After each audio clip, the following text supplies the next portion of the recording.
রাতের কিয়েভে হঠাৎ প্রশ্ন উঠল, আর কতটা সামলাতে পারবে এই শহর?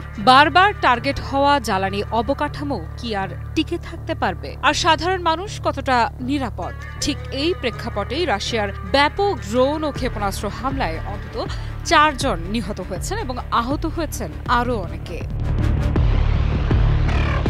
ইউক্রেনের প্রেসিডেন্ট ভলোদিমির জেলেনস্কি এই হামলাকে নিজ ও পরিকল্পিত বলে উল্লেখ করেছেন। তিনি জানান, কিয়েভে প্রায় ৪৩০টি ড্রোন এবং ১৮টি ক্ষেপণাস্ত্র নিক্ষেপ করা হয়েছে। প্রশ্ন আসে, এত বড় আকারের হামলার উদ্দেশ্য কি শুধুই মানসিক চাপ তৈরি করা, নাকি অবকাঠামো একেবারেই ভেঙে ফেলা?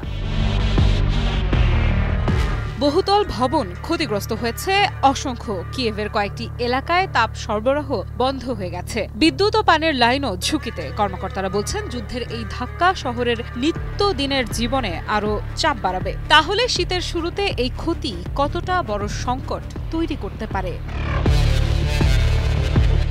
বাছাইকৃত কাঁচামাল ও স্বয়ংক্রিয় ইউরোপিয়ান মেশিনে তৈরি হয় all time honeycomb, all time healthy life. কিয়েভের সামরিক প্রশাসনের প্রধান তিমুর তকাচেঙ্গো বলেছেন, রাত ১২টা ১ মিনিটে আশ্রয় নেওয়ার সতর্কতা জারি করা হয়। প্রায় সব জেলায় বিস্ফোরণের শব্দ শোনা গেছে। আবাসিক ভবন, একটি হাসপাতাল, একটি স্কুল সবই ক্ষতিগ্রস্ত। জরুরি সেবা দফতর ৪০ জনকে উদ্ধার করেছে। দেসনিয়ানস্কিতে আগুন থেকে ১৪ জনকে বের করে আনা হয়েছে। প্রশ্ন হলো, এই ধরনের ক্ষতি কি সাধারণ মানুষের মনোবলকে দ্রুত ভেঙে দিচ্ছে? মেয়র ভিটালি ক্লিচকো জানিয়েছেন, মেডিকেল টিম সব জায়গায় পাঠানো হয়েছে। হাসপাতালে অন্তত ৯ জন চিকিৎসাধীন, একজনের অবস্থা আশঙ্কাজনক। তিনি সতর্ক করে বলেন, সরবরাহ নেটওয়ার্ক ক্ষতিগ্রস্ত হওয়ায় শহরে বিদ্যুৎ ও পানির সংকট দেখা দিতে পারে। এ অবস্থায় কিয়েভের অবকাঠামো কি টিকে থাকার মতো স্থিতিশীল আছে?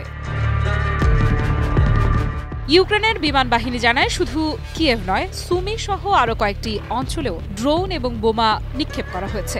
১ সপ্তাহ আগে আরেকটি হামলায় ৬ জন নিহত হয়েছিলেন। এই ধারাবাহিক হামলা কি রাশিয়ার কৌশলগত পরিবর্তনের ইঙ্গিত? রাশিয়া বলছে, তাদের হামলা সামরিক স্থাপনা লক্ষ্য করেই। তবে আবাসিক ভবন, হাসপাতাল, স্কুল ক্ষতিগ্রস্ত হচ্ছে, যা ভিন্ন চিত্র তুলে ধরে। তাহলে টার্গেট আসলে কি? সামরিক ক্ষমতা ভাঙা, নাকি নাগরিক জীবনে চাপ তৈরি করা? আফ্রিদা ইফরা, নিউজ 24।